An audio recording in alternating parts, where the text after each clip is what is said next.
सुप्रभात छात्रों, आज मैं पाठ 4 रघुवीर सहाय द्वारा रचित कैमरे में बंद अपाहिज शीर्षक कविता पढ़ाने जा रही हूँ। मैंने काव्य सौंदर्य लिख दिया है, यानी विशेष। इस कविता में मीडिया वालों की संवेदनहीनता पर कवि ने व्यंग्य प्रस्तुत किया है। नाटकीय शैली में पंक्तियां लिखी गई हैं, व्यंग्यात्मक शैली में भी पंक्तियां लिखी गई हैं। सरल सहज भावानुकूल खड़ी बोली है। अनुप्रास, प्रश्न तथा पुनरुक्ति प्रकाश अलंकार पंक्तियों में है और पंक्तियां मुक्त छंद में लिखी गई हैं।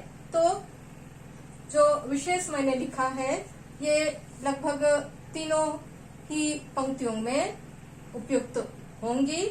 हो सकता है कहीं कहीं पर प्रश्न अलंकार ना हो, पुनरुक्ति प्रकाश अलंकार ना हो, पर अनुप्रास अलंकार लगभग तीनों ही पंक्तियों में है।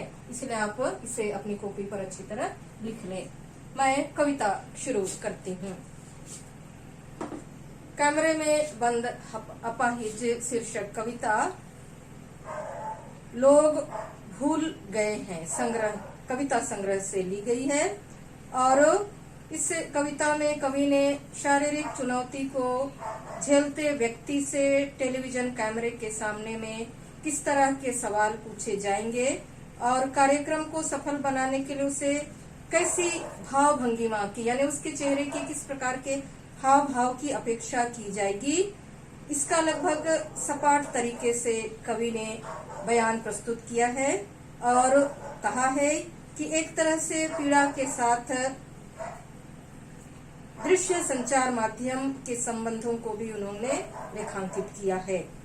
किसी की पीड़ा को बहुत बड़े दर्शक वर्ग तक पहुंचाने वाले व्यक्ति को उस पीड़ा के प्रति स्वयं संवेदनशील होने और दूसरों को भी संवेदनशील बनाने का मीडिया वालों को बनाने के लिए उन्हें प्रेरित करनी चाहिए, परंतु वे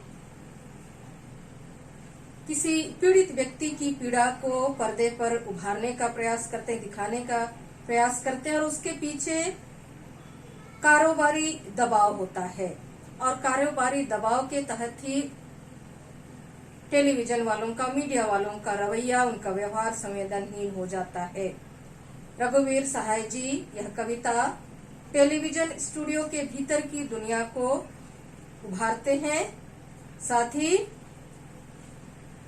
वे स्पष्ट करते हैं कि टेलीविजन स्टूडियो के भीतर की दुनिया संवेदनहीनता को भी प्रकट करती है और ये टेलीविजन माध्यम न सिर्फ संवेदनहीनता का परिचायक है, बल्कि यह कविता एक ऐसे व्यक्ति की ओर संकेत करती है जो दुख, दर्द, यातना, वेदना, पीड़ा को बेचना चाहता है, यानी निरंकुशता का परिचय देता है, संवेदनहीनता का परिचय देता है।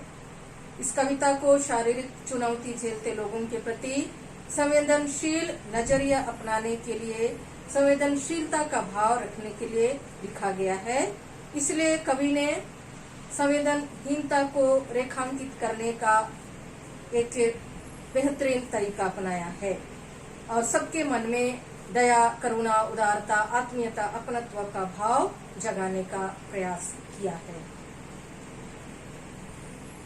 कैमरे में बंद अपाहिज।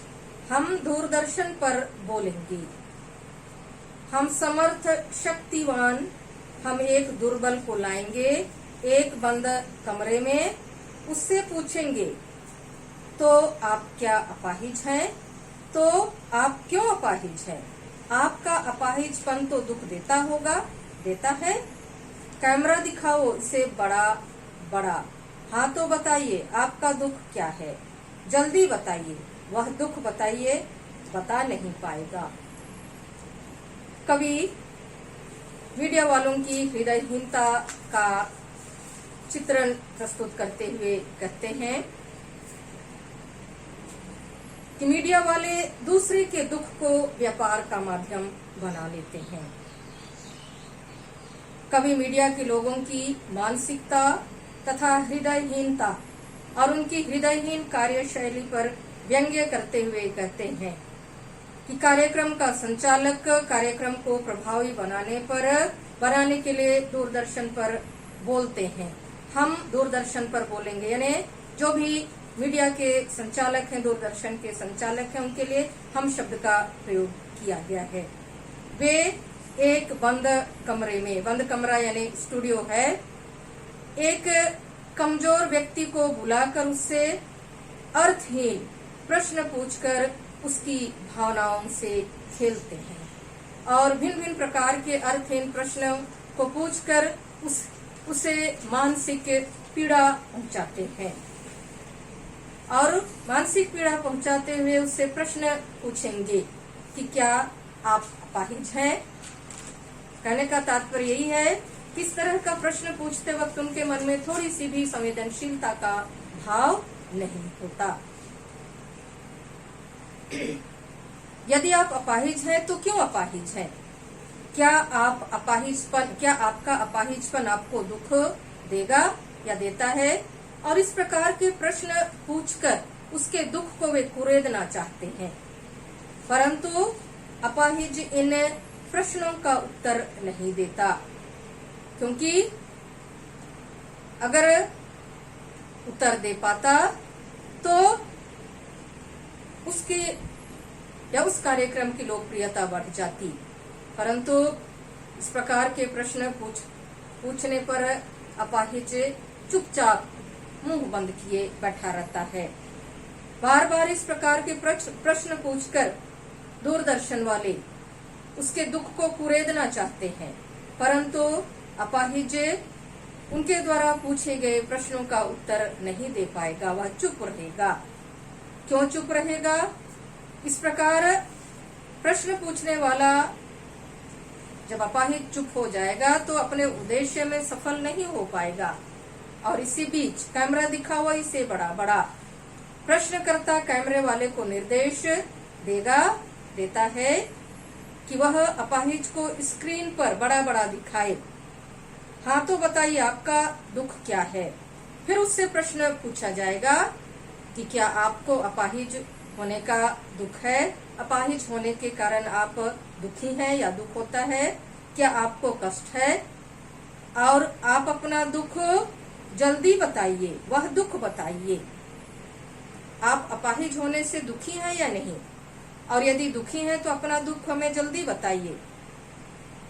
और इस तरह अपाहिज इन प्रश्नों का उत्तर नहीं दे पाएगा, बता नहीं पाएगा, क्योंकि अटपटा या अटपटा प्रश्न पूछने पर, उल्टे सीधे प्रश्न पूछने पर वह उत्तर देकर अपना मजाक उड़वाना नहीं चाहता। इस तरह प्रश्न पूछने वाले अपने उद्देश्य में सफल नहीं हो पाएंगे, क्योंकि उस अपंग व्यक्ति की व्यथा से उनका कोई संबंध नहीं होता। वे संवेदन शून्य है, संवेदनहीन है। उस व्यक्ति की व्यथा सुनने के बाद उनके हृदय में दयालुता, आत्मीयता, अपनत्व का भाव, संवेदनशीलता का भाव उत्पन्न नहीं होगा। वह तो सिर्फ अपने कार्यक्रम की लोकप्रियता बढ़ाना चाहते हैं। अगली पंक्तियां हैं। सोचिए, बताइए, आपको अपाहिज होकर कैसा लगता है? कैसा यानी कैसा लगता है? हम खुद इशारे से बताएंगे, क्या ऐसा? सोचिए, बताइए, थोड़ी कोशिश करिए, वह अवसर खो देंगे। आप जानते हैं कि कार्यक्रम रोचक बनाने के वास्ते हम पूछ कर आपको रुला देंगे। इंतजार करते हैं, आप भी रो पड़ने का करते हैं? यह प्रश्न पूछा नहीं जाएगा। इन पंक्तियों में भी कवि ने मीडिया की संवेदनहीनता, संवेदन शून्यता का चित्रण प्रस्तुत किया है। कवि कहते हैं कि मीडिया के लोग किसी न किसी तरह से दूसरे के दुख को व्यापार का माध्यम बना लेते हैं, और व्यापार का माध्यम बनाने के कारण वे अपनी अपाहिज की व्यथा, अपाहिज की पीड़ा को समझ नहीं पाते।